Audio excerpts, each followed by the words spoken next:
তারাবির সালাতের রাকাত বিতর্ক এড়িয়ে চলুন। রাকাত নিয়ে বিতর্ক করবেন না। 8 রাকাত 20 রাকাত নিয়ে যে মারামারি এই দেশে, এটা শয়তানের ফন্দি। চিল্লায় বলেন, এটা কার ফন্দি? আমরা 20 রাকাত পড়ি, আপনারা হয়তো 8 রাকাত পড়েন, কোনো অসুবিধা নাই।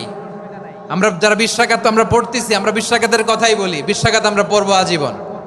সৌদি আরবে মক্কা মদিনায় 20 রাকাত পড়ে, কোনো অসুবিধা নাই। অন্যান্য মসজিদগুলো 8 রাকাত পড়ে। এই নিয়ে এদের মধ্যে মারামারি আছে?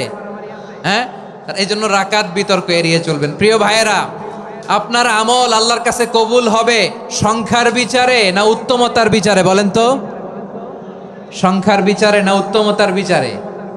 উত্তমতার বিচারে। কত চমৎকার ভাবে আপনি আল্লাহর সামনে দাঁড়াতে পারছেন, এটা বিবেচ্য। রুকু সেজদাগুলো সুন্দরভাবে করবেন। রুকু থেকে সোজা হয়ে দাঁড়ানো ওয়াজিব। 2 সেজদার মাঝখানে সোজা হয়ে বসা ওয়াজিব। এই তা'দিলুল আরকান বাদ দিলে হানাফি মাযহাব মতে সৌ সেজদা দিতে হবে। অন্য মাযহাব মতে নামাজই হবে না, আপনার নামাজই হবে না। এই জন্য ধীরস্থির ভাবে তারাবির সালাত যেন আমরা আদায় করি। পারা যাবে তো ইনশাআল্লাহ?